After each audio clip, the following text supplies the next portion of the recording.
Hi guys! It's me again, Lenny. It's another day and another gawain na naman. And for today's video ay samahan nyo kami mag-install dito sa Ayala West Group. And for me, isang napakagandang opportunity ang ibinigay na project sa amin dito. Uy, hindi ko rin naman ini-expect na makakapasok kami dito. Basta sa pagkakatanda ko lang, pinapunta kami dito ni ma'am para magsukat. And then, ayun na nga ang nangyari. Hindi rin namin ini-expect ang project na to. So, itong kurtinang to ang papalitan namin. And take note, halos 30 years na to sa kanila. And ang request ni ma'am, gusto niya nandun pa rin yung pinaka-head, kaya ginawa ng paraan ni Love para maayos to. At para sa ikagaganda ng project na to, sinadjust ni Love na iuwi niya muna yung mga head para maayos niya ng attachment itong mga trail truck. And ayan, baba muna tayo dito sa basement. Naglagay din kami ng mga S-fold curtain dito. And yung napiling tela pala ni ma'am ay mga blackout curtains. And syempre, hindi pwede mawawala itong kabady ko dahil after nila mag-install ay mag-i-steam naman ako. Uy dahil sa dami nito ay talaga naramdaman ko yung ngalay dito sa braso ko So habang busy sila dun sa taas ay busy rin naman ako dito sa basement nila ma'am. Kanya-kanya muna kami ng mundo. Wala mo nang pakialamanan ka nun. Next naman na ginawa nila ay naglagay sila ng tie bracket at ang ginamit naming materials dito ay copper para sure ball na walang kalawang. Kasi naman kung makikita mo yung mga gamit dito nila ma'am, ay naku, lahat ay parang pang heavy duty. At masasabi kong lahat talaga ay may presyo.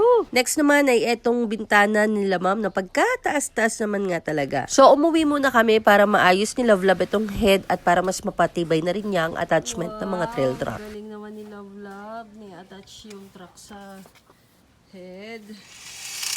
Ang galing. Wow, Yan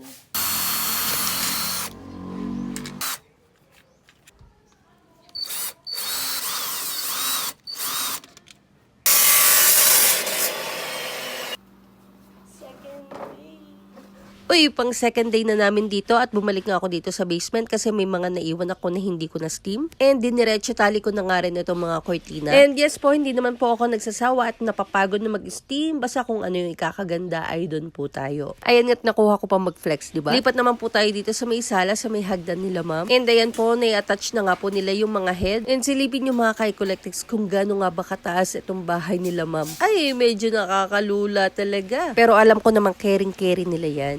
Love, dahan-dahan, mag-ingat ka dyan. Gantong diskarte na lang yung ginawa nila kasi hindi nga ito pwedeng gamitan ng hagdan. At ito na nga po yung final touch dito sa may hagdan.